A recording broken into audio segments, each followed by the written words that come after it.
ഒരു ഈസി മന്തി റെസിപ്പി പറയട്ടെ. കുരുമുളക്, ഉണ്ടമല്ലി, ഉണക്കമുളക്, ജീരകം, ഏലക്ക, ഗ്രാമ്പൂ, കല്ലുപ്പ് ഇതെല്ലാം കൂടി മിക്സിയിലിട്ട് പൊടിച്ചെടുക്കാം. അതിലേക്ക് ഒരു ചിക്കൻ സ്റ്റോക്ക് ആഡ് ചെയ്യുന്നുണ്ട്.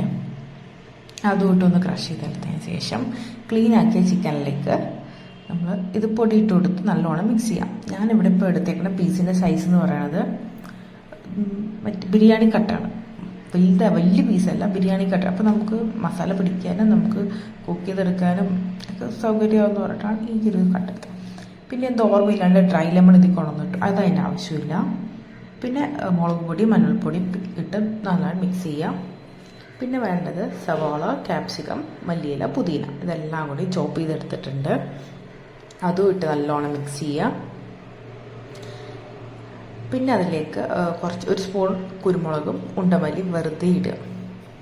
പിന്നെ ഒരു കപ്പോളം സൺഫ്ലവർ ഓയിൽ ഒഴിച്ചിട്ട് മാരിനേറ്റ് ചെയ്യാൻ വേണ്ടി ഒരു ഓവർനൈറ്റ് ഫ്രിഡ്ജിൽ വയ്ക്കുക.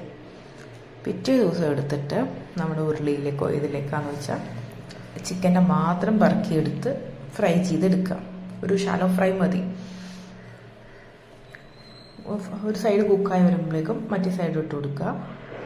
ഒരു ഓൾമോസ്റ്റ് ഒരു 80% കുക്കായതിനു ശേഷം 80-85% കുക്കായതിനു ശേഷം നമ്മൾ മറ്റേ ക്യാപ്സിക്കും മസാല ഉണ്ടല്ലോ, ക്യാപ്സിക്കും, സവാളയും, മല്ലിയില, പുതിന അത് ഈ ചിക്കൻ്റെ മുകളിലേക്ക് ഇട്ട് കൊടുക്കുക. ആദ്യമേ ഇട്ട് കഴിഞ്ഞാൽ കരിഞ്ഞു പോകാനുള്ള ചാൻസ് ഉണ്ട്. അപ്പം ചിക്കൻ ഒന്ന് കുക്കായതിനു ശേഷം മുകളിൽ ഇട്ട് കൊടുക്കുക. ഇപ്പോൾ ചിക്കൻ ഓൾമോസ്റ്റ് കുക്കായിട്ടുണ്ട് കേട്ടോ. നമുക്കൊരു സമാധാനത്തിന് വേണ്ടി ഞാൻ ഒന്ന് മൂടി വെച്ചും കുക്ക് ചെയ്തെടുക്കുന്നുണ്ട്. അതിന്ന് ചിക്കൻ്റെ മാത്രം പറക്കിയെടുക്കുക.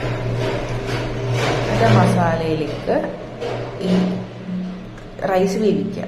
റൈസ് സോക്ക് ചെയ്യാനിട്ടിട്ട് പിന്നെ അതിലേക്ക് വെള്ളം ഒഴിക്കുന്നതിൻ്റെ ആവശ്യത്തിനുള്ളത് ഡ്രൈ ലെമൺ ഇട്ടു, ഉപ്പിട്ടു, ചിക്കൻ സ്റ്റോക്ക് ഒരു ക്യൂബ് ഇട്ടു.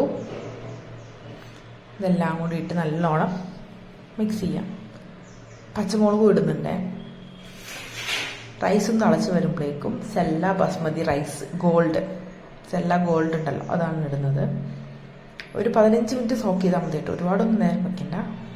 റൈസും ഒരു 80% കുക്കായതിന് ശേഷം ഈ ചിക്കൻ ഇതിൻ്റെ മുകളിലേക്ക് ഇട്ട് കൊടുക്കുക. പിന്നെ എനിക്ക് നമുക്ക് ചാർക്കോളിലെ ക്യൂബില്ലേ, അതിനെക്കാട്ടിയും എനിക്ക് ഇത്തിരി കൂടി ടേസ്റ്റ് തോന്നിയത് നമ്മുടെ വീട്ടിലെ തേങ്ങ യൂസ് ചെയ്തതിന് ചിരട്ടയുണ്ടല്ലോ, അത് അടുപ്പിൽ വെച്ച് കത്തിക്കുക. എന്നിട്ടൊരു പാത്രത്തിലേക്ക് ഇറക്കി വെച്ചാൽ മതി. എന്നിട്ട് അതിലേക്ക് കുറച്ച് ഓയിൽ ഒഴിച്ച് മൂടി വെച്ച് കഴിഞ്ഞാൽ സ്മോക്ക് സെറ്റ്, നല്ല സ്മോക്കി ഫ്ലേവർ മന്തി ആയിരിക്കും. അതിൻ്റെ കൂടെ പിന്നെ കുറച്ച് ചട്നി, മയോണൈസും കാര്യങ്ങളൊക്കെ ഉണ്ടാക്കി. പുതിന ചട്നി, തക്കാളി ചട്നി, പിന്നെ മയോണൈസ്. ഇത് കുക്ക് ചെയ്ത ഇതാണ് കേട്ടോ, എഗ്ഗ് എടുത്തിട്ടാണ് കേട്ടോ മയോണൈസ് ഞാൻ ആദ്യമായിട്ട് ഉണ്ടാക്കി. സൂപ്പറാണ്. അപ്പോൾ ഓക്കെ, ബൈ.